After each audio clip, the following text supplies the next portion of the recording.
Good evening, everyone. Welcome to our meeting. I'd ask everyone to please rise for the Pledge of Allegiance. Allegiance to the flag of the United States of America, to the republic for which it stands, one nation, under God, indivisible, with liberty and justice for all. Roll call, please. Mayor Griffin. Here. Councilmember Gibbons. Here. Councilmember Litzo. Here. Councilmember Sears. Here. Councilmember Ward. Here. Councilmember Zimmer. Here. Councilmember Dewey. Here. Thank you. We have a very special introduction tonight, someone that most of us are meeting for the first time. We have a new general manager of our Performing Arts Center, Liz Crabtree, and Liz is going to come up and say a few words. Thank you. Good evening. Hello. Thank you for inviting me here this evening. I really appreciate it. I'd also like to thank Russ and David for having the foresight to put me here in this beautiful facility and to help Kirkwood be the arts venue that it will be in the future. And so I'm just gonna talk a little bit about what our mission and vision is, and we'll go from there. So Kirkwood's mission is going to be fusing people and the arts together. Our vision is that we'll be the driving force in nurturing art in all forms for the people, organizations, and businesses of the city of Kirkwood and beyond. We'll be presenting diverse national and international artists of the highest quality, and we will be the premier venue for elite, local, and regional arts organizations to showcase their work. We believe that the lives of all people and the quality of life in our community in which we live are enhanced by the presence of the arts. That partnerships with other organizations are critical to the sustainability and enhancement of the arts and cultural experiences in our community, and that the arts in our community are a powerful economic development asset to recruit and retain community members and visitors to the city of Kirkwood. So we've been taking this time for this past month that I've been here a little bit on a listening tour to see what the city is missing, what it would like to see in its art scene here. And we have so many wonderful opportunities that we're going to be bringing to this venue. I'm very excited to get started. We are still navigating the stages and what that looks like, and how we'll be able to work in the black box during stages. Some of the plans that we'll be doing, though, are walk through immersive arts experiences similar to the Van Gogh, but we'll create our own. The first one we're working on right now is about space. And the idea is that possibly during the month of August from 9 to 5, you can buy a ticket and come into the black box for self-tours and enjoy a walkthrough arts experience, just so that we can keep that space moving and generating revenue during high stress times with stages. But we just need to see what that looks like before we do that. And then I've been meeting with quite a few local artists from the St. Louis area, and we'll be doing coffee concerts as well during the day at 10 a.m. for seniors and anyone else that would like to enjoy that. They'll come into the black box, get coffee and a donut, and watch some shows. So we've been talking to a lot of the St. Louis artists. They are calling me actually to come over to this beautiful facility. That's why I'm just so thankful to be here. We've started a volunteer concierge service and lobby concierge service and a volunteer usher program. You'll see that in the Webster Kirkwood Times this week and next week. But yesterday at the art exhibit that we've already got 10 volunteer ushers. So that's wonderful. We've created a program here for them and laid out what their responsibilities will be and what our expectations are for them. And in exchange for their volunteering, we will be giving them complimentary tickets to organizations. We're going to ask even our elites, anyone who's renting our building, that we have a stash of tickets for the house, so that regardless of who's renting, we will be providing the ushers. We will be providing the stable, because often what's happening is that people come into KPAC and yes, it's being rented out by a large organization, but they'll always think it's the city of Kirkwood. So that's why it's very important that we have our own people there to help usher and to show people around that space. That's going very well. So as you start to come visit the KPAC, I have established what we're calling general lobby hours. That it is with the high tech that's in our auditorium. We have created 11 to 4 p.m. The general public are invited to come at any time and have a tour and enjoy the art and just sit in that beautiful space. Outside of those administrative hours, then they would just need to make an appointment if they would like to tour that space. Then we will always be open 1 hour before any ticketed event. So those are the standing general public hours. Obviously, if we have an event or if someone's renting us or a wedding, those hours are going to change. But we needed to do something with the Arts Commission so that they could also advertise when it was acceptable for general public to come and see the things that are going on there. I think that's all I have. Does anyone have any questions for me? I have one. Is it every day, the general hours, or just Monday through Friday. Well, thank you, Liz. We are so thrilled with the facility that we built over there, and we're glad to have you on board to take us further and further this way. Yeah, thank you. I've been doing this for about 10 years. I have a lot of experience with over 65, but it is programming for over 65, but it is my hope to lower that so that we can continue to reach younger audiences. And we have already established partnerships with Merrimack to have them come over and do some internships with us. And we will continue to make as many partnerships as we can in our community so that we can strengthen KPAC for our city. Well, thank you so much and welcome. Thank you very much. Thank you. Thank you. Thank you. All right, we'll go to our first of the public hearings tonight, which is a request for a special use permit and major site plan review for vehicle sales and rental, 10230 Manchester Road, Audi, Kirkwood. Mr. Hessel, do you wish to enter any exhibits into the record? I would, Mayor. I'd offer as Exhibit 1, the affidavit of publication verifying that notice of this public hearing appeared in the St. Louis County. Exhibit 2 is the affidavit of publication verifying that notice of public hearing also appeared in the Webster Kirkwood Times. Exhibit 3 is a list of property owners to whom notice of this hearing has been sent.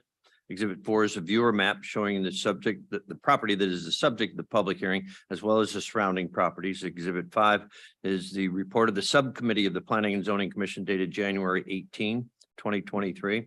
Exhibit 6 is the report of the Planning and Zoning Commission dated January 19, 2023, in which the commission recommended approval of a special use permit and major site plan review for vehicle sales and rental at 10230 Manchester Road, the Audi, Kirkwood, by a vote of 8-0.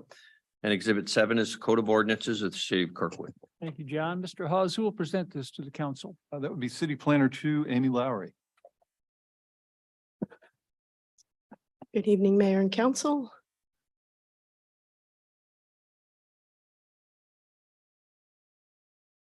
I have to have you strain your necks. This one's not working tonight, so. Yeah, we just had to move the device so I can click ahead. As we said, this is for special special use permit for Audi Kirkwood and a site plan review. And the subject site is just east of Woodlawn on the south side of Manchester Road. It's about a 1.5 acre site, which there are 2 lots that were there that have recently been consolidated. As it stands now, this is a existing condition. The entire site is almost all impervious surface as it is now. Just some photos of the existing conditions. You can see that the western parking lot is a little bit higher than the rest of the site. So there are some issues with topography on the site. And there's 2 strip centers on either side of the current site. So just a summary of what the project is going to be. They're going to remove the existing building and replace it with a 2-story building with a vehicle showroom and 18 bays of service. Entirely new parking lot, new landscape and lighting, a new 20-foot landscape buffer with a site-proof fence along the south property line, which is adjacent to some R4 single-family homes. And there will no longer be vehicle access in the rear of the building like there is now. They're reducing the access lanes on Manchester Road from 5 to 2. The western access lane will be right in, right out only because there's a median in the middle of Manchester Road. So this one will be right in, right out, and this will be full access.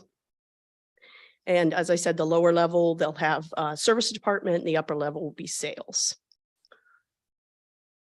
This is just the architectural site plan. They are planning on a Simtech composite fence along the south property line, which, as I said, is adjacent to those R4 zoned homes back there.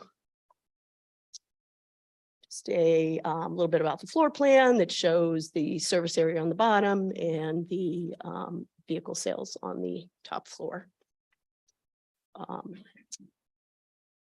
They are only providing 92 parking spaces, so they're asking for a modification there. They are required to have 101. But the dealership does also own the lot behind the self-storage facility off of Woodlawn. So a lot of their vehicle inventory will be stored there. With regard to the landscaping, for the most part, it either meets or exceeds the city's requirements. There are overhead utilities on this side of the lot and in the rear. And so understory trees have been substituted there.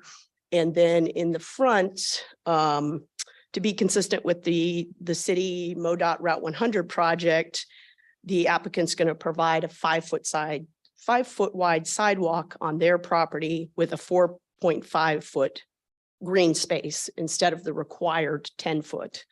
But that's consistent with the MoDOT Route 100 project. And MoDOT's not going to allow any trees in their right of way. And because there's only 4.5 feet, the applicant is going to put understory trees instead of canopy. There's just not enough room for canopy trees. So 8 of the 10 required trees are going to be here because they can't fit them all in. There's, as I said, there's some topography issues and there's a retaining wall proposed for this section of the site. The extra 2 trees will be put in the rear.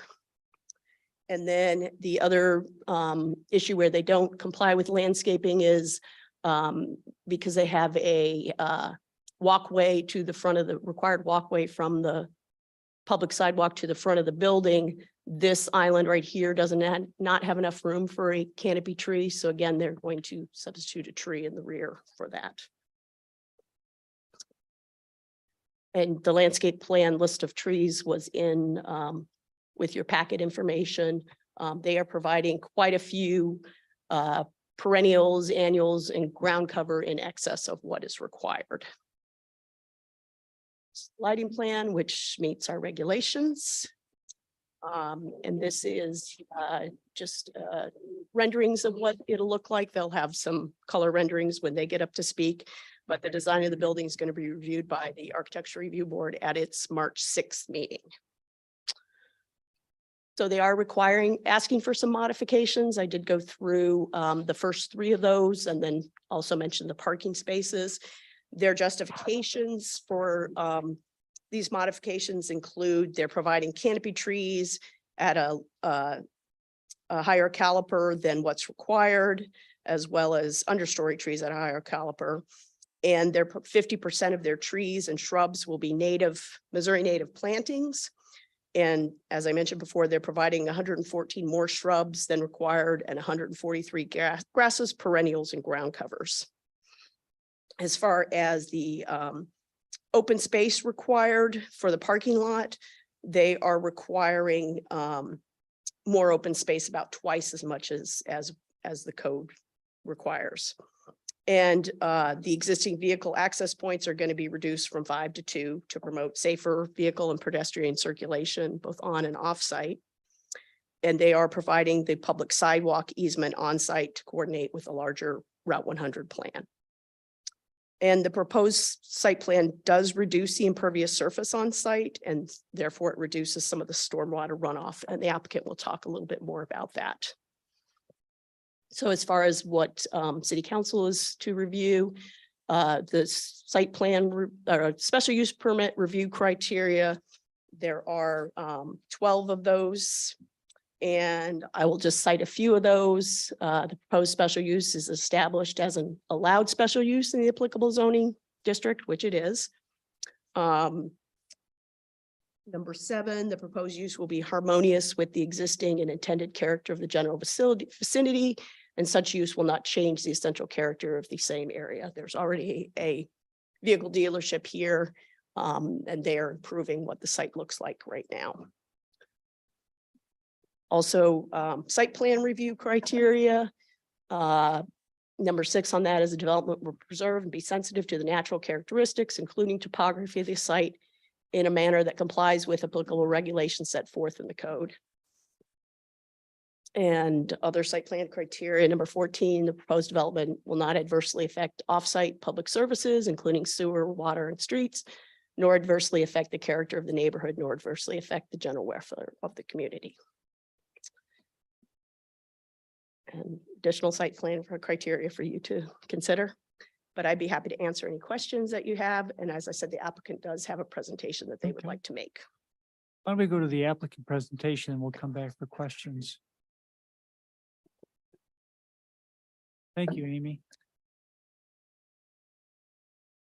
Hi, how are you, Mayor, Council? Thanks for having us tonight. We're excited to present our plan for Audi Kirkwood to everybody. Let's see here. So I wanted to start out by saying I'm Chris Orth. I'm the Chief Operating Officer of Smirsky Enterprises. It's our family business. My father-in-law started it in 1973 when he was a 23-year-old man. And we have been the largest Audi and Porsche dealer in the Midwest since 1978. So we have 4 dealerships currently outside of Missouri. They are in Highland Park, Illinois, Lake Bluff, Illinois, and St. Charles, Illinois. 2 Audi dealerships, a Porsche dealership, and a Chevrolet dealership. I wanted to just show you the projects that we have right now and the kind of facilities that we build for our communities and for our customers. So the what you see on the screen here is our Audi dealership in Highland Park. This is our flagship store that we currently have. It's very similar to the layout that we have on Manchester Road, where it's a long and narrow stretch of property. But this is the store that's been the leading Audi dealership in the Midwest since 1978. And it wins the beautification award from the city of Highland Park at least every other year. They can't do it every year, but we can. We really, They yeah, can. I know, right? Yeah. You know, so we really do a great job with landscaping and making it beautiful. I literally, when I drive by it at night, I pinch myself that we accomplished this over the years. Here's our new Audi dealership in St. Charles. This is going to have a more similar look than the original store in Highland Park. This is called an Audi terminal design right here. As you can see, just, you know, the attention to detail that we have. If you walk in any of our stores right now, whether it was built in 2015 or whether it was built in 2021, it looks like it was just completed the day before. We have nonstop cleaning crews taking care of everything, manicuring everything. Everything that we do is perfection, in all the way down to how we park the vehicles. Every car is parked the exact same distance along the front line, so it's uniform. And we're real sticklers to detail. So here's our Porsche dealership. This is on the southernmost end of our campus in Highland Park here. It actually looks really similar to the store in St. Louis, because the gentleman that built that's a really good friend of ours and like the facility that we built there. So this is the existing dealership right here. This is, you know, really the reason we purchased this. It's the 299th out of 301 worst performing Audi dealerships in the United States. To be in a major metro market like St. Louis and have a facility like this is truly unacceptable.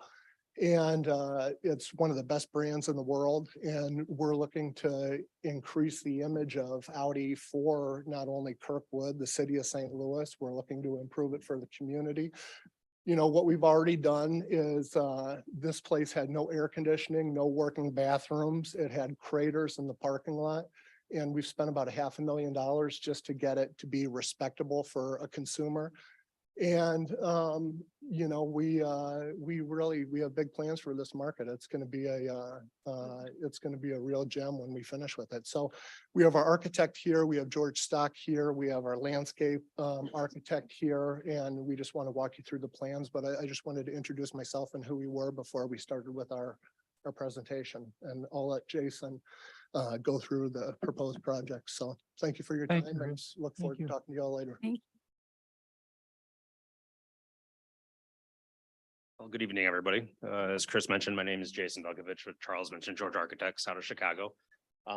So, I mean, Chris kind of highlighted, you know, everything that we're allowed to do for them. They're a great client. They take care of the buildings and they build important structures.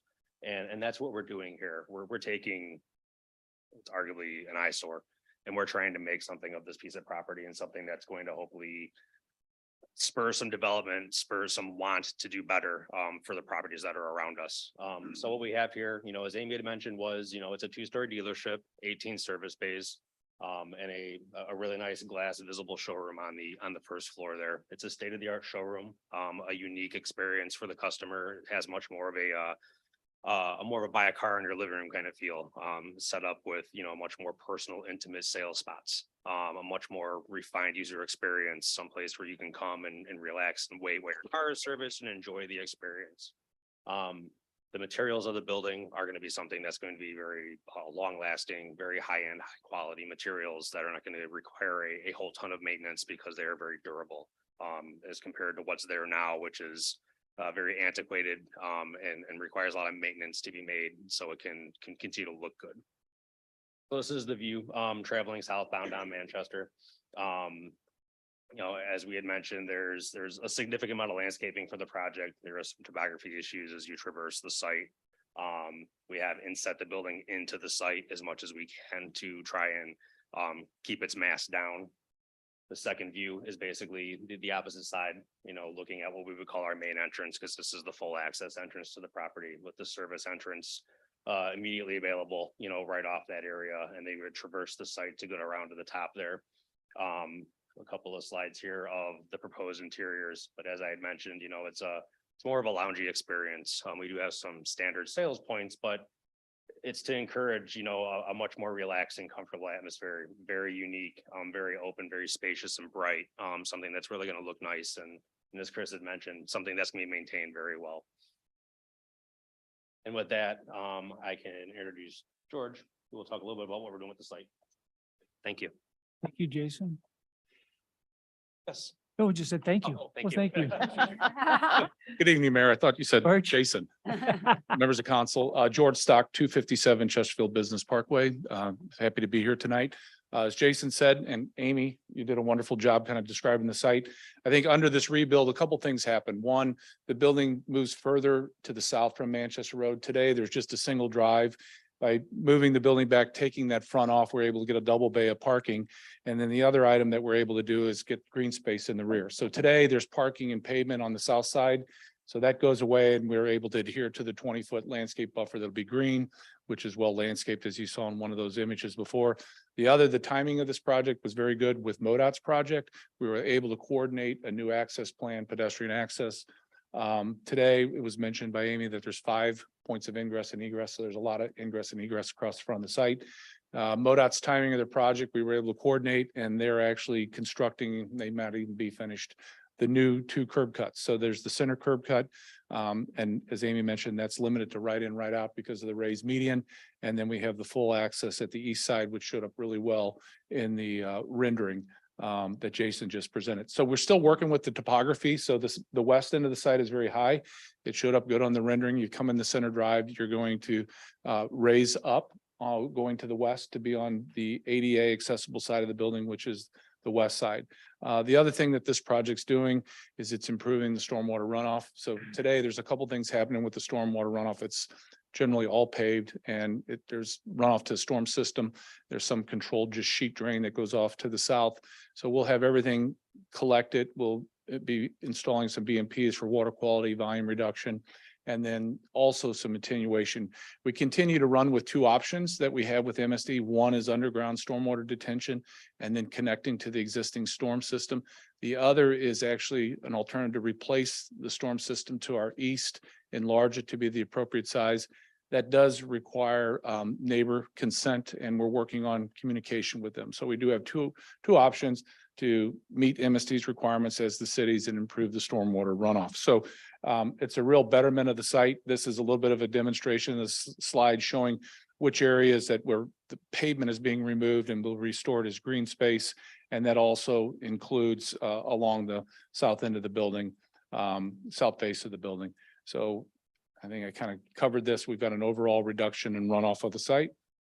And then with that, I will turn it over to Mr. Saunders with Loomis Associates to talk about landscaping. Thank you. Thank you, George. Hi, my name is Rusty Saunders with Loomis Associates. I'm sorry. Landscape Architects located at 750 Spirit 40 Park Drive in Chesterfield. This is a neat project from my perspective. It's a client that is an automobile dealership. And we do a lot of work. We've done work over the years for automobile dealerships. Excuse me. And most of them don't have this passion for landscape that that this group does. And so it's not only are we able to meet your ordinances, we're able to exceed your ordinances. They maintain their properties well. Primarily, I think in the rear, we've got this green space in the rear now that will be landscaping with some trees, and there won't be any vehicles back there. So it'll just be an area that will be entirely green in the back. Yeah, the entire site will be irrigated and well maintained in that manner. There's a fence along the rear, which will be a site-proof fence. Along the front, and Amy covered most of this well, so I'll be very, very brief. But along the front, we have a limited amount of area there because of the sidewalk that Audi's putting onto their property because there's no room on MoDOT's right away. So we'll we had a few minor little details where we couldn't meet some of the ordinance conditions, and I think we worked all through those. And I think those are embedded in the proposal here. Lastly, I think amount of landscape that we're doing, Amy did talk about, and I'll reiterate, we're voluntarily going to do about 50% of the plant material will be Missouri natives, which will help with the butterflies, the bees, and the pollinators and that sort of thing, which again is a neat thing. And with a lot of these perennials that we'll be doing are very, they're not only going to be beautiful, but they'll actually have some purpose before that. So that's all I really had. And if there's any questions about the landscape, I'd be happy to answer. Rusty? Anyone else to speak, Chris, from your, okay, very good. Now we'll go to council questions, and they can be directed to any of you. And if they do, if you just come up and speak at the mic. So are there council questions? Councilmember Gibbons, you're first on my list tonight. I don't have anything. No, I'm. Oh, well, what? Good. What? It gives me more time. I am very excited about this project. Thank you for the detail that you go to. Really excited about native plants. That's something that I'm passionate about. My father's from Highland Park, so was excited to hear about that tonight. I did want to ask about the subcommittee attendees and that Mario Andretti apparently attended. So we didn't know we had somebody famous in Kirkwood. Next time I want to celebrate that. So that signature looks an awful lot like one of the planning and zoning members. Yep. It's not here tonight to answer for that. I'm excited that, it's 100 employees as compared to 44 that were there now. So that's wonderful. And we hope they take full advantage of our community, our restaurants and everything else that's here. I did notice that it's rentals as well. I wondered about that, and that it also there might be farm equipment and ATVs. I think he's going to clarify. I'm actually not sure where the rentals came from. There is not a rental business, no Okay. farm equipment either. okay. And Boats. Eddie was not there. Yeah, sorry. So that's just the general land use category from our code of vehicle Oh. sales and rental. It's all one group, one definition that we have. So that's not obviously what they're proposing Okay, tonight, but we lump them all together in a general term. So. Thank you. Porsche does Jonathan. make a tractor. We do have a couple of residents that are here that are concerned about lighting at the back of the property. So I hope that maybe you might be able to talk with them but it's an exciting project. Thank you. Councilmember Litzo. Yes, thank you. So without repeating everything that Liz said, it does look like a really fine project, and I appreciate that that you're investing in the future of Audi here in Kirkwood, as well as in the future of Kirkwood and the exciting things that we have going on with the MoDOT project and right now. So I think it will spur other things for that neighborhood. So I appreciate all of that. I'm guessing, I don't know, you're gonna have a temporary location while the construction is underway, or what the plans might be for that? You could talk to that, Mr. Orth. So on the service side of things, we have a off-site service facility off of Watson Road in Crestwood. And we will we'll do all of our service operations there. We're going to try to do most of it as a pickup drop-off service to our customers with tow trucks. So they don't have to travel to our store even. We purchased the shopping center to the, what would that be? Let's say to the right, if you were looking at Manchester Road. And we just closed on that about 10 days ago. And we'll be coming to the city to share our plans to use that as a temporary sales facility. Only administrative functions, no cars in the showroom, no zoning changes. Really just administrative sales and accounting functions would exist out of that store temporarily. We'd like to start the project on May 15th. And the estimated completion date's February 19th. So that would be our home until then. And after that, really, we would continue to utilize that building in some way, shape or form, just because of the cost of construction and maybe reskin the exterior of it, but use it for storage. So. Okay, great. Thank you. I appreciate that you're, well, I mean, just from a business standpoint to keep a presence here and keep your customers happy. So, yeah, I mean, it's all about our customers and our employees. When we bought it, it was a business in shambles. There was actually 25 employees and now there's 44. And, a store of that size, like our Highland Park store, is about 175 employees. So there's really a ton of opportunity there. There's a ton of opportunity in this market. And, just from a sales perspective, since we took it over in August, our sales have been up almost 200% since that time. So we're bringing a ton of customers here and we haven't even started, we haven't even communicated that we've purchased it. So it's just, starting to implement our processes in the market. thank you. And I appreciate what you're doing to try and address MSD has a role in this as well, but the stormwater, I know they're with the previous, redesign of the facility. I know there were some questions about Yeah, stormwater and with, especially with the our rear. neighbor issue is it's not a residential neighbor, it's the commercial neighbor on the corner, and we need to request an easement through the rear of the property. And that seems difficult, and I don't want to rely on anybody else to control the fate of our project. So I've directed my team to do on-site detention and, to really walk away from that, George. So it's too unpredictable. He just gave you the thumb up. It's just too unpredictable. And I mean, it costs more money, but at least it's, we control our own destiny instead of relying on a volatile human. Well, and I also appreciate the, adhering to the code of the 20-foot setback and the 8-foot full privacy, especially the Simtech fence, which is one of my favorites Yeah. because I think they're durable and Yeah. they look good as well. They do. So, and they also provide some sound mitigation, I They think. do. The south elevation, I took a look at that and I was like, oh my goodness. But then I look at Randy's,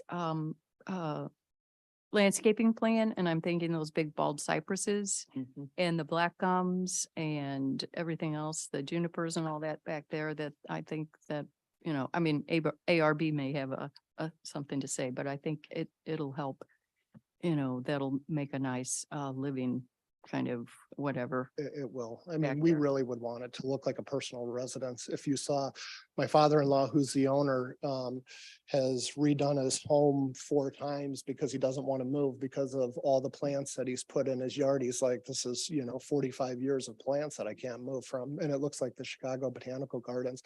And it makes you feel good. Yeah, no, you get attached to those babies. You really do. I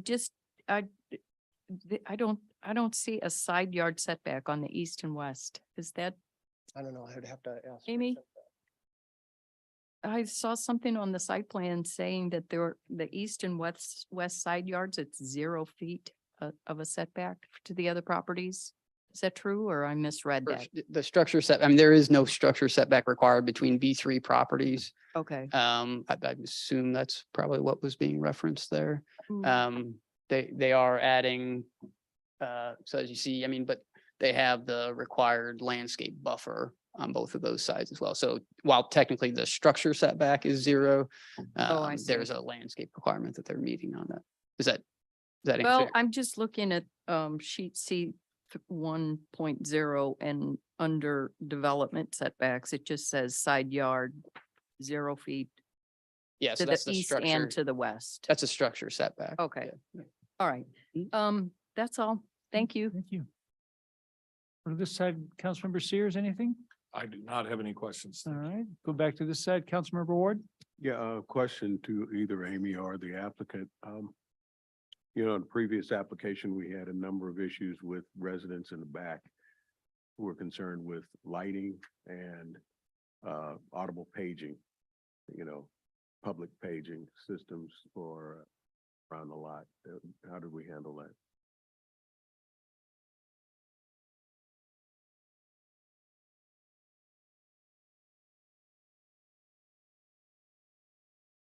Yeah, but I thought we had them turn it down after a certain period of time.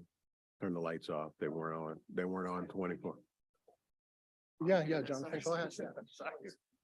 See how many people we can get up here. Yeah, with the previous design, one of the concerns was actually about the lighting from the interior of the building and what that could have on it. So actually, if you look, I think one of the reasons, and we relayed that, and they actually did their homework and studied the old project and what feedback it had. And so I believe one of the reasons the rear facade is the way it is there are no windows above the second story. Correct, right? So I don't know if it's worth going back or if I can find it quickly. Too many slides. Anyway, there are windows only on the lower level where you'll have the landscaping, the 8-foot fence, right? And so we did relay that to them, and I think that was a conscious decision to limit. So there's no need to dim interior lights because there will be no glazed surface above the 8-foot fence on that facade. Yeah, thank you. There we go. And So vehicle delivery, transporters, do you have access to those and how will that be handled? Yeah, sure. So right now, we have the storage lot that's behind the wine and cheese store and the Chicken Out restaurant. And all of our transporters drop our vehicles off there so that they're not blocking the road. And in regards to paging, we don't do any paging. So everything's done over the telephone and it's like a really quiet premium experience.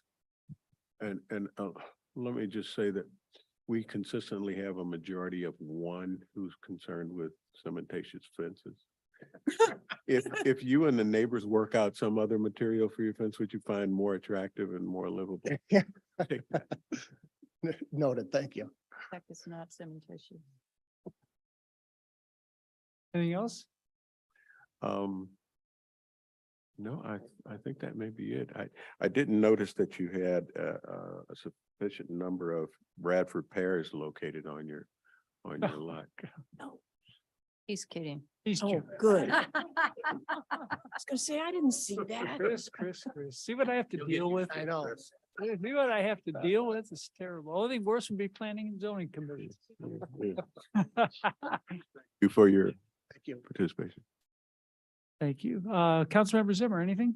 Yes, I support this plan. There was a lot of thought obviously put into this, the topography, if you've ever walked the lot over there, and I have because I've had my vehicle serviced nearby. It's a challenge. It's a steep hill, it's a steep walk. So I commend you for coming up with a creative design that solves a lot of problems of the old proposal under the old owners. My one question is, you have the storage lot behind the Chicken Out across the street from Manchester. Obviously, the question about the transport, they're going to go over there. How do you see the lot and this facility working together as far as getting cars over to the facility? If you've got a customer that wants to go over to that, how do they get over there safely? Yeah, so How's this it's go for- basically like, think of inventory as, just anything else, like if you're gonna sell McDonald's cheeseburgers, you have 20 McDonald's cheeseburgers ready and you have 20 Audi Q5s, and you don't need to have 20 Audi Q5s on your lot right there. So, the way that you separate out the inventory is, most of our, I would say 85% of our used car appointments are by appointment. And so when you get that vehicle ready, it's up front and it's ready for the customer when they come at the specific time that they're looking for. There's very few just walk-in traffic anymore. And then with new cars, it's, you have, 12 models, and you don't need to have 20 versions of each of the 12 models. And so you keep one or two to test drive with your customers, the high volume stuff, and the rest of it you have over there. And so you land on a vehicle, you identify the vehicle that they like. They don't want a black one, they would like a blue one. And then you go over, it's, a short drive, and you bring the blue one over for them. So you don't see customers going over there frequently? No, I That's really just don't. Strictly storage. Yeah, You're gonna bring the vehicles over to the facility. you're correct. Okay, So that's how we're working on it right now. great. Thank you very much. That's all I have. Councilmember Dewey, anything? Just one, as you are aware, all the construction on Manchester, and it will continue. I assume that you are working with them, will continue to work with them and stay within what they're doing. Okay, thank you. That's it. All right. Do we have anyone wishing to speak on this? Mayor and council, there are no requests for comment. All right. Do we have any final questions or comments from council? All right. Well, with that, this public hearing is closed, and we'll have first reading on this at our next meeting on March 2nd. Thank you all. Thank you.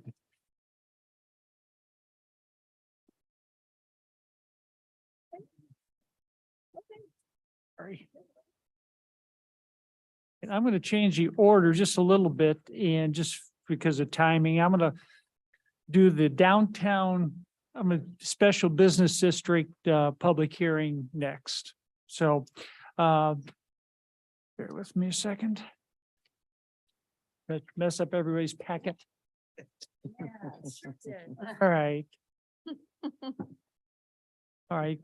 Council will now conduct a public hearing for the Downtown Special Business District budget for fiscal year 2023, 2024. Mr. Hessel, do you wish to enter any exhibits into the record? I would, Mayor, I'd offer as Exhibit 1, the affidavit of publication verifying that notice of public hearing appeared in the St. Louis County, and I would note that the publication that appeared in the St. Louis County and contains a summary of the proposed special business district operating budget for the fiscal year 2023, 2024. Exhibit 2 is the affidavit of publication verifying notice of public hearing appeared in the Webster Kirkwood Times. And again, the summary of the proposed special business district operating budget appeared in that public notice. And Exhibit 3 is the Code of Ordinances of the City of Kirkwood. Thank you, Mr. Hawes. Who will present this to the city council? That'll be Special Business District Executive Director Donna Poe. Welcome, Donna. Hi, good evening, everybody. It's nice Hello. to see you all. So I'm here tonight with our chair from our special business district, Bud Pennington. He's been our chair of our special business district for a few years, and he helps keep us on track and in line. This year, our proposed budget is $391,400. And our budget is broken into, as you see in your packets, roughly $279,000 for the special business district expenses and $111,915 for the farmer's market. As many of you are aware, our revenue comes from property owners and business licenses. All of our revenue comes from the businesses in our special business district, not from, we don't receive any tax revenue from the residents of the city of Kirkwood directly. Last night, we presented our budget at our annual meeting. Thank you. Some of you were there. And our budget was well received by them. Our budget has also been available for viewing on the Downtown Kirkwood website. Our expenses are generally for administration, which is pretty much similar to recent years: rent, office equipment, telephone, staff. We have 2 full-time staff members and 1 part-time staff member. Public area enhancements, of which $24,000 is transferred to the Parks Department to help us with landscaping services in downtown Kirkwood. And we also spend more than $10,000 coordinating holiday lighting displays for the holiday season in the special business district. Our promotional activities are marketing and advertising. That consumes most of our discretionary budget, along with our special events such as the summer concert series, the Peach Festival, Sidewalk Sale, and new favorite Route 66 Festival, all which will be returning again this year, along with the Holiday Walk and Halloween Walk. Our farmers market opens this year, April 1st, for the spring season. It's actually open now for the second time for a fall and winter market. And we continue to be able to recruit high quality vendors at our market to serve the needs of the Kirkwood community and beyond. I'd like to take this opportunity to thank the city council and the city staff for all the support they show us. We could not do what we do without your help, considering our limited budget, and I'm happy to answer any questions. Thank you, Donna. Council have any questions? Councilmember Gibbons, anything? No, I'm just going down my list. I'm giving, if you don't, that's okay. I mean. All right, Councilmember Litzo. Hi, Donna. Hi, Nancy. You all do a great job. I just have one question on like your spreadsheets here, and it may be like totally obvious what's going on, but there's like 2 separate line items for electricity, water usage, and sanitation. Is that you have farmers market separated out?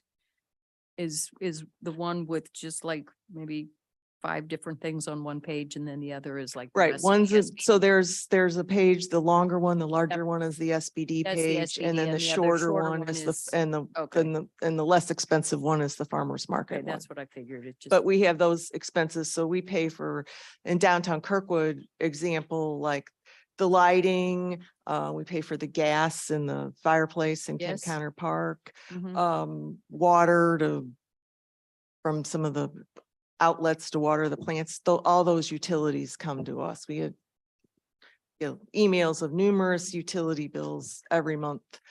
Some go to the farmer's market, and they all have different accounts, and some go to the special business district.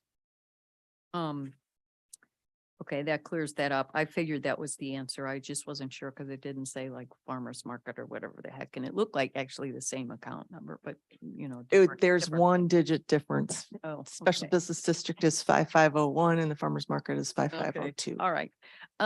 Aside from that, I have no questions. No, That's No, fine. Basically. Thanks. Councilmember Sears, anything? No, thank you. Councilmember Ward, anything? No. Councilmember Zimmer? Um, thank you for all of your hard work and dedication. It looks like the expenses for the budget have gone up $9,000. Any concerns with rising expenses? Well, our property values go up a little bit and our business district is strong and we feel like we can sustain that. And the other thing is everything that we budget, we don't usually spend. Great. All right. Thanks, Donna. Councilmember Dewey? No? Thank you, Donna. No questions.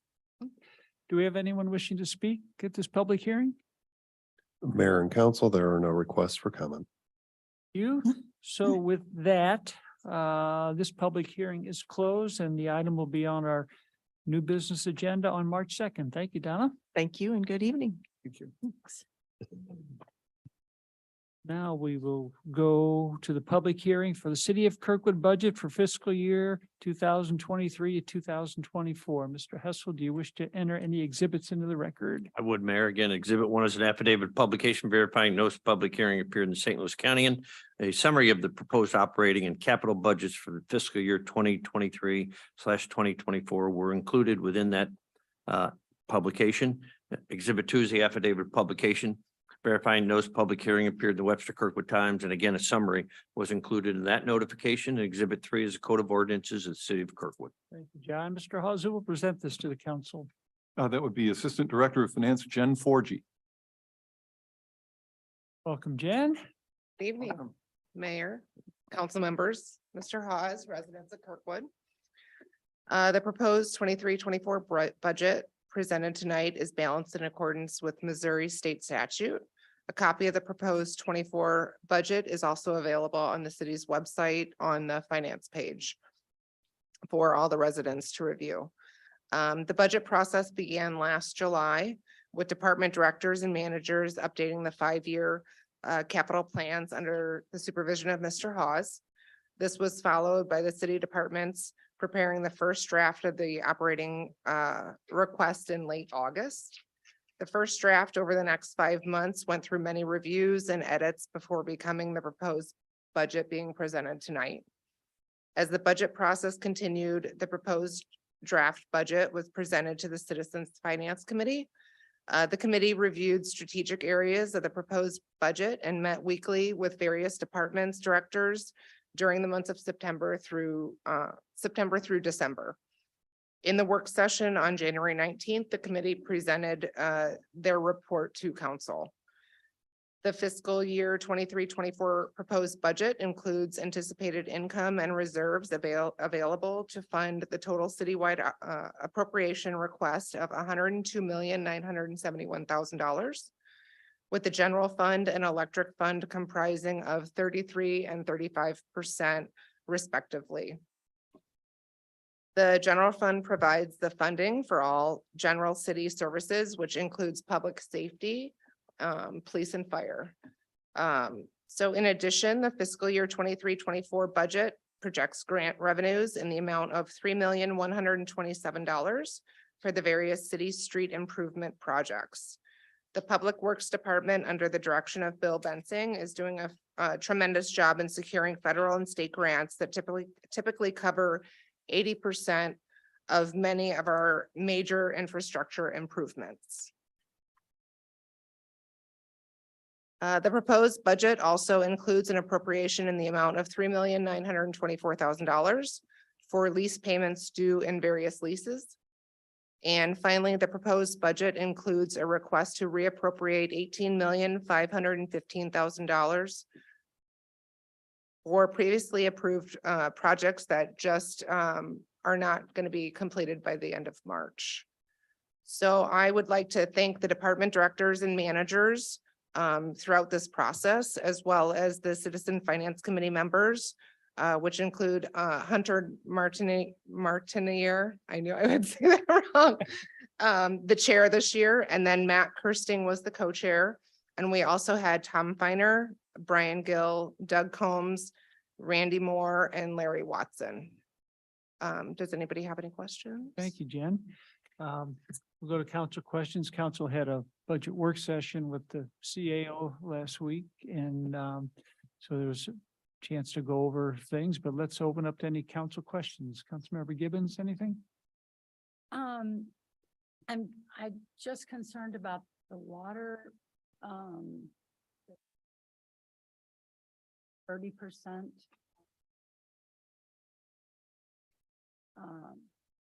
I just think that that's a problem, and especially given that, you know, we've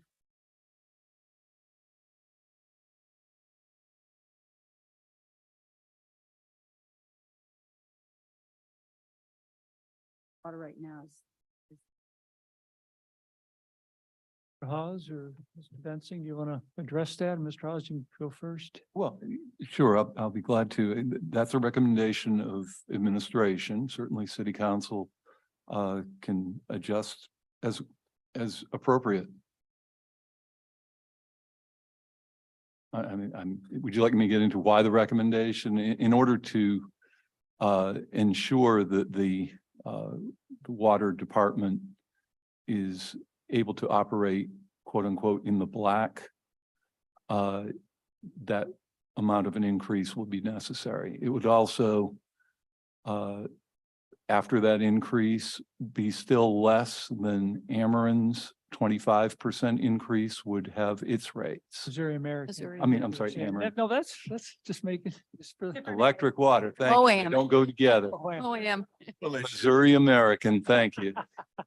It would. The 30% would be, would place our rates lower than Ameren's were they to be.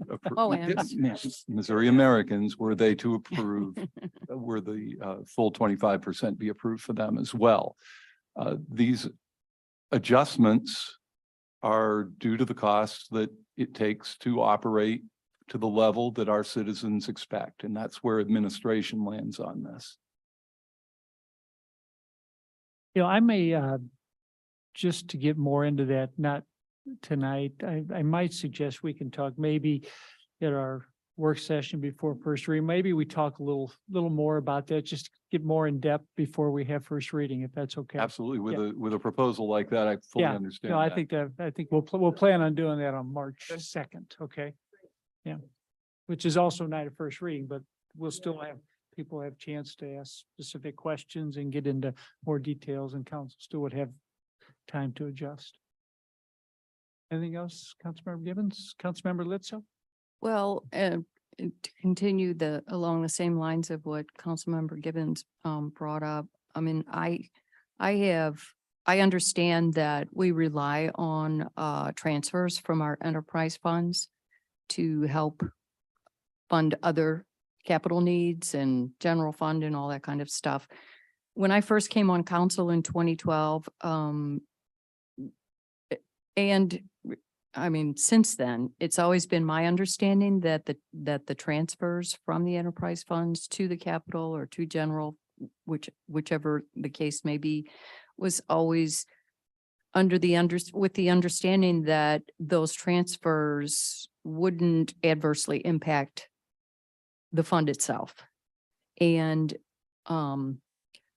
council decided some years ago that we were targeting a goal of water main replacement of 1% per year, which means that we take 100 years to do it. But Kirkwood, obviously founded 1853. We have some old water mains. We have lots of leaks. We have water main breaks. And I just feel like to try and get back to that 1% goal, which would also help presumably reduce our unaccounted water, which is at least $250,000 a year, either from leaks that we can't find, or maybe there'll be some glitches with our automated meters. But hopefully we'll have some information from the ongoing audit about all of that. But I just feel like transferring the full $710,000 causes an adverse impact on what the water department really can do as far as getting the mains replaced closer to that 1% goal. I don't want the citizens all over me if it's gonna adversely impact the street department. But I just feel like those funds would be at least, if not the majority, then certainly a large portion, I would like to consider keeping it within the water department and see what we might be able to accomplish if we were to increase the budget from the proposed $1.5 million in water main replacement. If we could bump it up to at least $2 million in water main replacements and thereby also reduce the unaccounted water at the same time. So look forward to hearing from Bill, maybe what does it cost to accomplish 7,400 linear feet of main replacement per year? Because I apologize, I didn't attend any of the citizen finance meetings, so I'm not up on the wonkiness of what's going on with the water department right now. But I would like us to look at possibly not transferring all of the 710, or, what would be the options? What might have to be cut? But I'd like to at least talk about it. On that note, Mr. Hawes, how do you determine, administration determine, like out of the water fund, how much to transfer? Actually, Sandy and I meet and discuss that. Sandy, do you want to come up and just explain just real quick some of the criteria that you go through before determining? Well, we look at how the fund is performing, and it has been performing very well. When I present to council the quarterly reports, what you're seeing includes the capital assets, which then at the end of the year, they're shown in those quarterly reports as expenses to give us authorization to spend the money. And so what happens at the end of the year, they become an asset. And so we judge how the operating income is coming in before we make those decisions, plus the needs that council has, the priorities in the capital fund as well. And I mean, it's a balancing act. There's no magic ball. We go over this many times, and it's sometimes our crystal ball may have a crack in it, but we do our best with the history and everything that we know. Mm-hmm. Thank you. We'll have more conversation. I'm just a firm believer in the transfers from our enterprise funds. I think that's something we have done for a long time, which is not the reason to do it, but it's basically the dividend that's going to the citizens, not to, the stockholders of an Ameren or, Missouri American Water. So, but we can get more into that when we meet on March 2nd. Great. Anything else? No, that was it. Councilmember Sears, anything? Yes, I wanted, I'm not sure, I wanted to highlight a couple things that were said first. I think it's important that the citizens understand about the Citizen Finance Committee and the important role that they play. It's a bit unusual for municipalities, as far as I understand it, I've been told, to have such a thing. But these are a group of volunteer citizens who gather and meet very early in the morning and go through the budget with a fine-tooth comb. Really, we'll go through the inputs to our budget with a fine-tooth comb, and then they comment on it. And that I think that feedback from them sometimes influences the decisions that are made, but certainly informs the decisions that are made. And it's really important. It's kind of a citizen's eye looking at the budget. Another thing I wanted to point out was the 3 million plus in grants for improving or supporting various road projects. That, yes, it is an additional amount of money, but I think it's also important to understand that means that ties up other funds until we are reimbursed for the grant money. In other words, we have to pay the money up front. So it takes from our flow of revenue. And then ultimately, when we get repaid, then it becomes the benefit that it was initially intended to do. I think for the, unfortunately, there is a budget request in here for a 30% increase in water. It sounds terrible. It sounds like it could be a mistake, but in my mind, the mistake was made when we didn't have a significant increase last time and decided to have small increments for years in a row. And so now we're just in a position that, the water company has to pay its bills, and that's what it takes to do it. So if it were less than that, wouldn't ask for 30% if the costs for the water company weren't that high, but they are. And so, and as far as the transfer, I agree with the mayor that these enterprise funds or enterprise operations that we have, electric, water, sanitation, they exist for to the extent that they provide a quote private, or a profit, if it were a private business, to support the community as a whole with those funds, as the mayor pointed out, rather than having that money go to private shareholders of a major corporation. So in that sense, it is important. Plus, though they use their trucks operate on our streets. Street department has to try to get the best streets we can get while these trucks, to provide. And so they're paying, basically, they're also paying their way by transferring a dividend. So, and also we understand, and it's happened before, that when there is a issue that would negatively impact the water company or any one of the enterprise funds, it is reviewed yet again, and a determination is made by good professionals about whether, even though it was in the budget and approved by council, about whether the full amount should be transferred. So we have competent professionals looking at the front end about what the transfer should be that goes in the budget.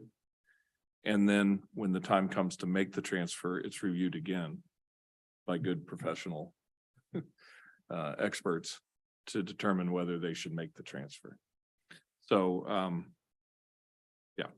that's my comments on the budget at this time. Councilmember Ward. Well, let me start with water, since that's where we were.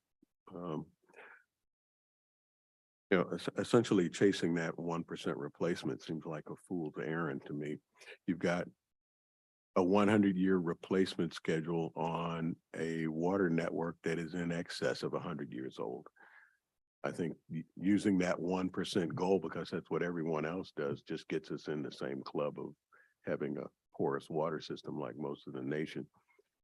I think we need to think outside of the box and stop being comfortable with saying we're meeting a 1% goal, and look for some unorthodox means of accelerating replacement of our repair of our water network. One of the things that I think is important to get that done is with leadership. It is somewhat unorthodox, the partnership that we have currently with the Director of Public Works, Streets and Sanitation operating the water utility. It seems to me that in our circumstances, it would benefit us greatly to merge water and electric under the same director. We have a director of the electric department who's demonstrated excellent ability to renovate and modernize an electric utility. I think he could do the same thing with the water department. The timing of that would be financially viable since, as I understand it, we're going to have an opening in that department in July, which would mean that with that reassignment of the department, then the requirements of that replacement would be different. So I think that is something that we should consider, give serious consideration to one step in improving how we do water. In terms of streets, I guess that's the next big hole in the ground for us. Had the work session, TDD projection here. I'm not seeing any investment in change in this budget proposal, which would get us off of the same routine that we have. This one just slightly increased the annual spending, or is projecting to increase the annual expending with no consideration for efficiency and scale in that budget change. So I think that's important for us to do. I also don't see one of the things that I've consistently asked for, and I put this in because municipalities are big on acronyms, and I put this in WWC, which is will, won't, or can't. And I've asked for consideration in broad scale, a facilities maintenance budget, one that's known by facility.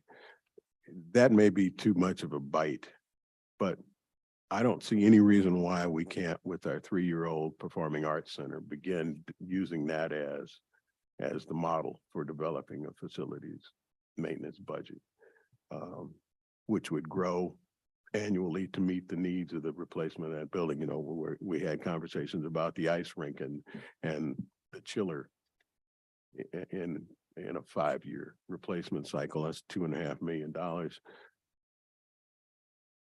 Are we someone gonna be sitting at this table 25 years from now saying, oh geez, the HVAC is gone in the pack, what are we gonna do?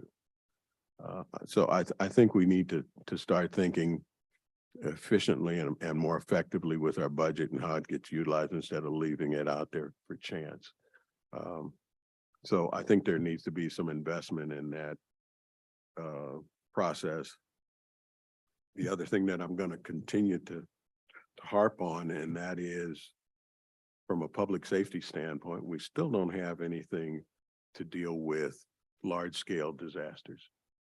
Now, I know we last July at our work session, the CAO presented us with some arguments for us not being involved in it, and which was based largely on it being responsibility of FEMA.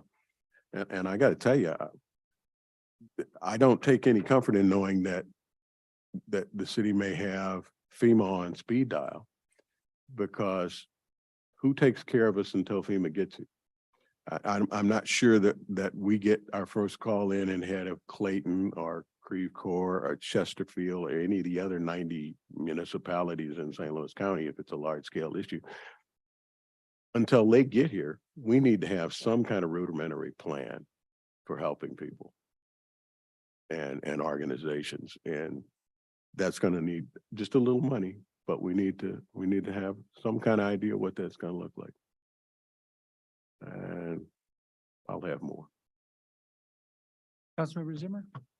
Yes, thank you. I think we've had a lot of good comments about the budget so far.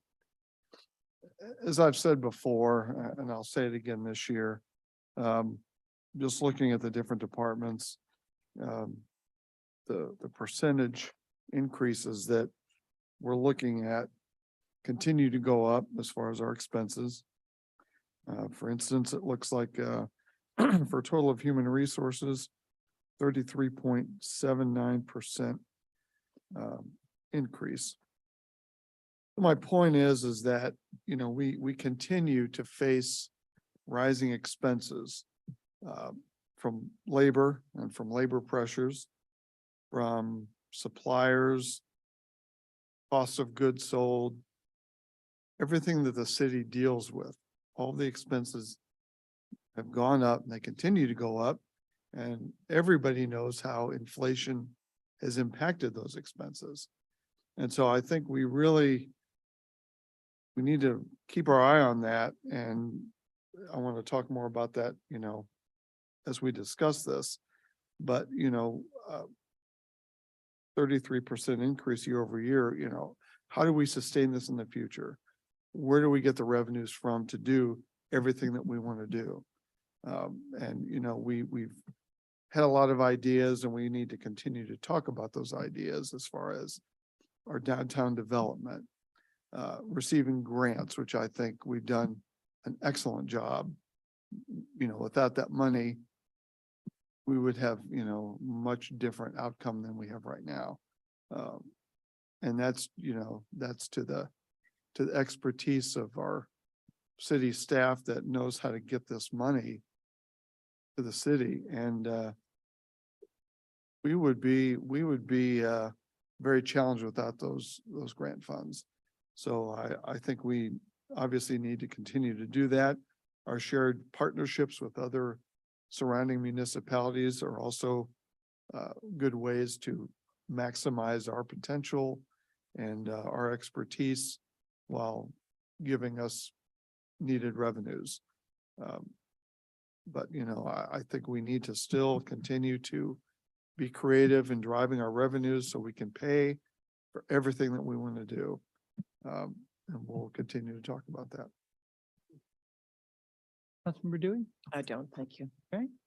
Do we have anyone wishing to speak at this hearing? Mayor and council, there are no requests for comment. All right.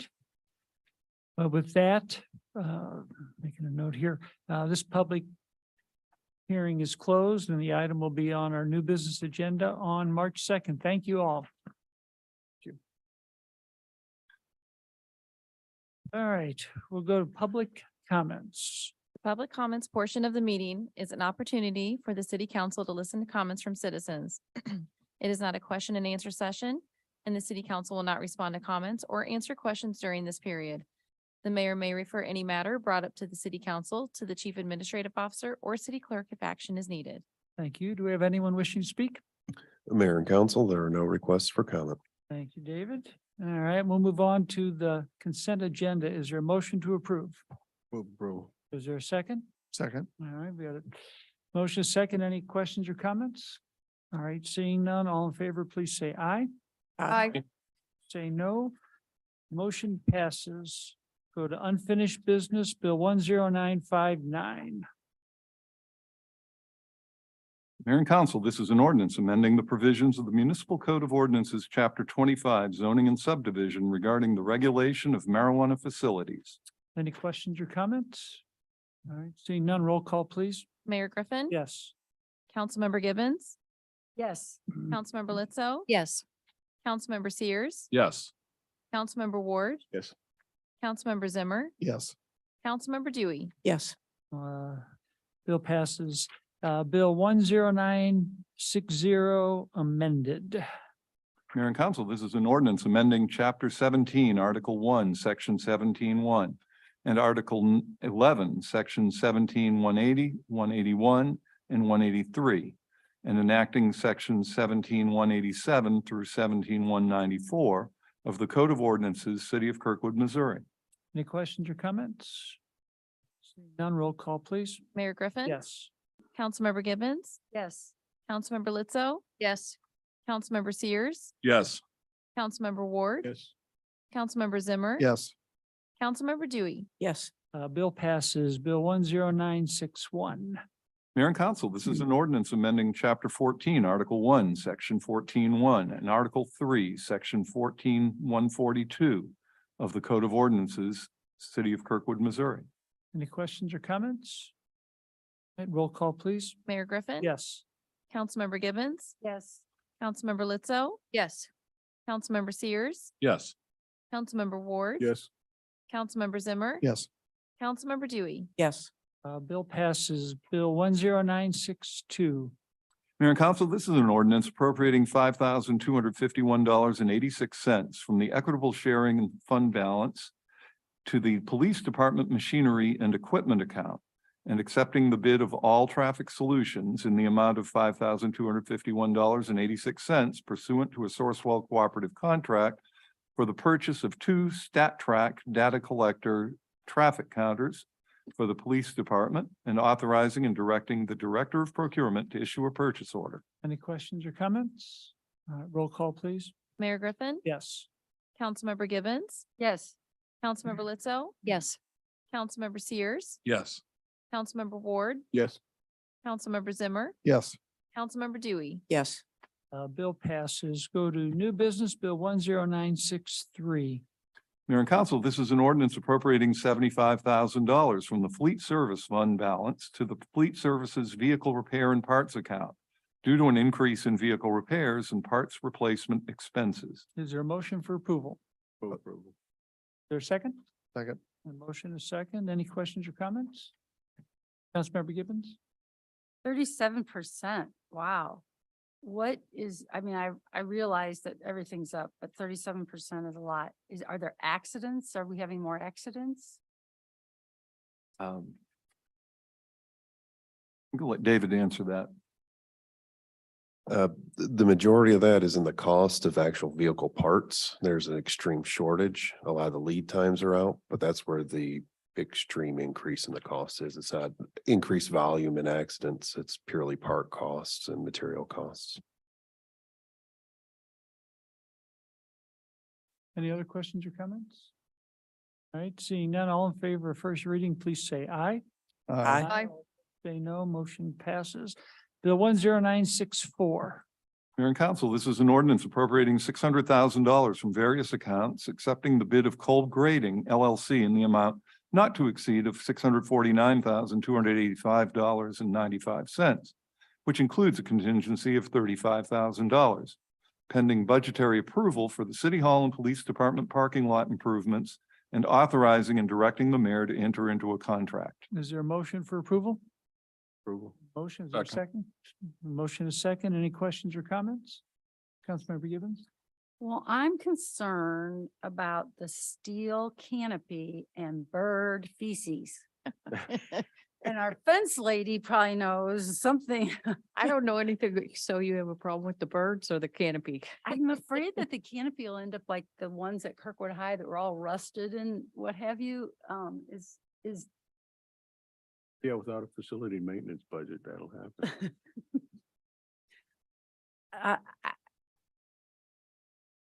I don't know. That piece. I'm very excited about everything that's going to happen over there, but that piece, it seems like there should be something better than a steel roof. I mean, did we not, when we talked about this, didn't we look at that and? I think it was determined to be the appropriate design and structure for this purpose.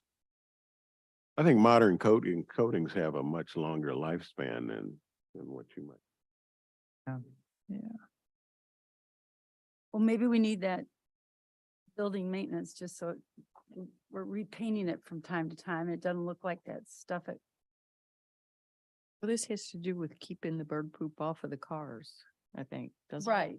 Yeah. Because but the it's gonna birds be stand in sitting the on this antenna or whatever. Steel roof and Well. steel rust. You can put a peregrine falcon in the budget and that'll take care of the. That'll do it. That's thinking outside the All right, box. I'll be quiet. Anything else on this? All right, all in favor of first reading, please say aye. Aye. All opposed, say no. Motion passes. Resolution 16, 2023.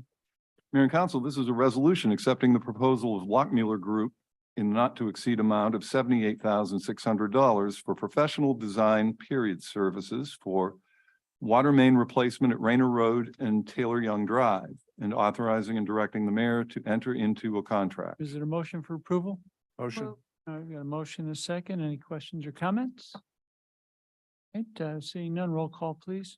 Mayor Griffin. Yes. Councilmember Gibbons. Yes. Councilmember Lizzo. Yes. Councilmember Sears. Yes. Councilmember Ward. Yes. Councilmember Zimmer. Yes. Councilmember Dewey. Yes. Resolution passes. Resolution 17, 2023.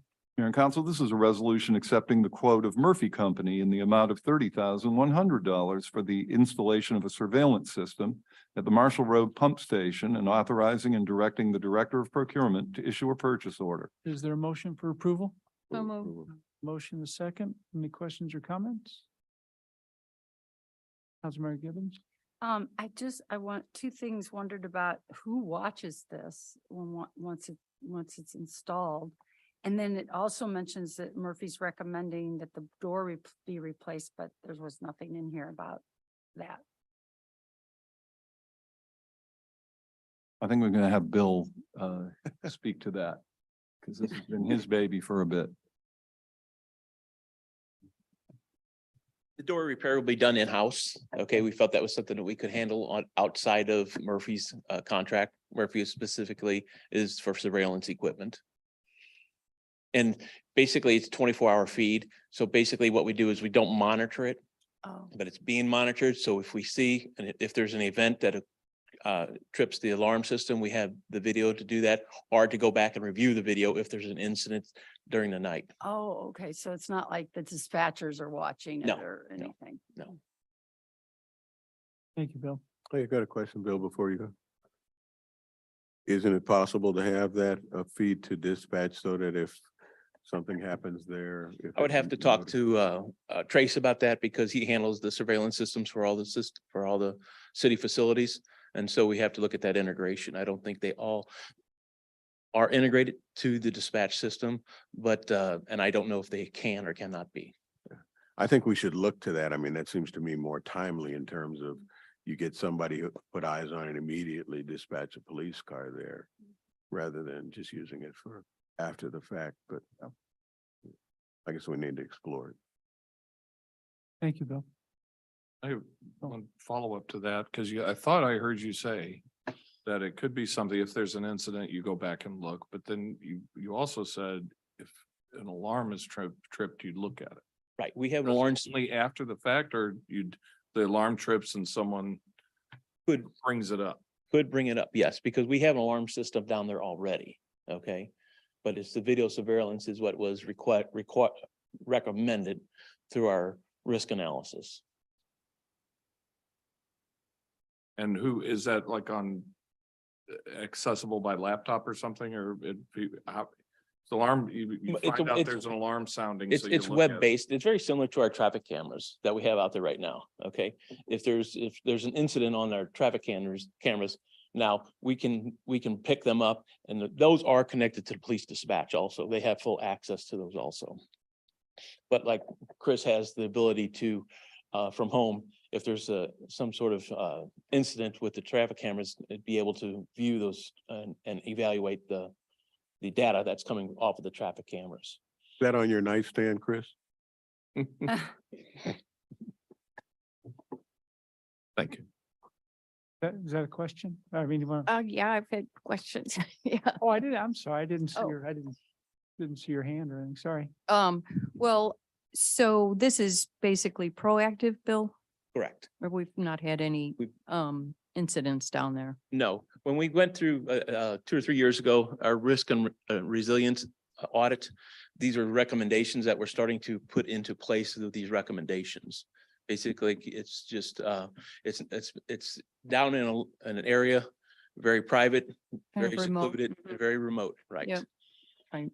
Well, I mean, I'm totally support this, and I don't know if we have other facilities that maybe are also in the pipeline for this kind of a system to be put in place. But I had similar questions that Liz did about, is it monitored real time, or is it just CCTV that you then access after the fact or whatever, but that's all. Thank you. Anything else from council? Mark, Just one comment. I'm hope that we consider, having a real monitor, where we're not, we can react immediately to it, as well as any other facilities that we have planned, so that we can react immediately and not after the fact. Look into that. Thanks, Bill. All right, anything else from council? All right, roll call, please. Mayor Griffin, Yes. Councilmember Gibbons, Yes. Councilmember Lizzo, Yes. Councilmember Sears. Yes. Councilmember Ward, Yes. Councilmember Zimmer, Yes. Councilmember Dewey. Yes. Resolution passes. Resolution 18, 2023. So this is a resolution authorizing and directing the mayor to enter into a municipal court services specialty courts agreement between the city of Kirkwood and St. Louis County Municipal Court. Is there a motion for approval? So moved. Is there a second? Second. Motion is second. Any questions or comments? Seeing none, roll call, please. Mayor Griffin, Yes. Councilmember Gibbons, Yes. Councilmember Lizzo, Yes. Councilmember Sears, Yes. Councilmember Ward, Yes. Councilmember Zimmer, Yes. Councilmember Dewey. Yes. Resolution passes. Resolution 19, 2023. Mayor and council, this is a resolution accepting the quote of Westport Pools in the not to exceed amount of $54,000 for the Aquatic Center Competition Pool Maintenance and Repairs and authorizing and directing the Director of Procurement to issue a purchase order. Is there a motion for approval? So moved. There's Second. a motion is second. Any questions or comments? All right, seeing none, roll call, please. Mayor Griffin, Yes. Councilmember Gibbons, Yes. Councilmember Lizzo, Yes. Councilmember Sears, Yes. Councilmember Ward, Yes. Councilmember Zimmer, Yes. Councilmember Dewey. Yes. Resolution passes. No consent agenda items. Any city council reports? All right, nothing on this side. Anything over here? Good job. All right, I don't see any, so we'll go to Chief Administrative Officer report. Yes, Mayor and Council, the city has received an application for a liquor license to sell intoxicating liquor by the drink plus Sunday from the Pasta House at 10312 Manchester Road. Ask for city council approval by voice vote. Is there a motion to approve? So moved. We got 4 motions and 3 seconds. We're all good with it. I think we're good. Did you get it? Yep, Yeah, sure just did. take your choice. All right, any questions or comments? All right, all in favor, please say aye. Aye. And all opposed, say no. Motion passes. Anything else, Russ? That's all. All right, city attorney report. Nothing to report, Mayor. All right, city clerk report. Yes, Your Honor. The only thing I have to report is a scheduled upcoming public hearing for March 2nd, 2023 for a request for a zoning code text amendment related to parking requirements for outdoor dining areas for restaurants. And that's all I Alright. have. Thank you. Next meeting of the city council is 7 PM on March 2nd. This meeting is adjourned.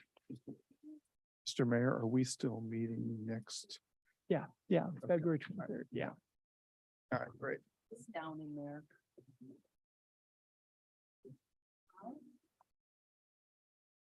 These gold gems.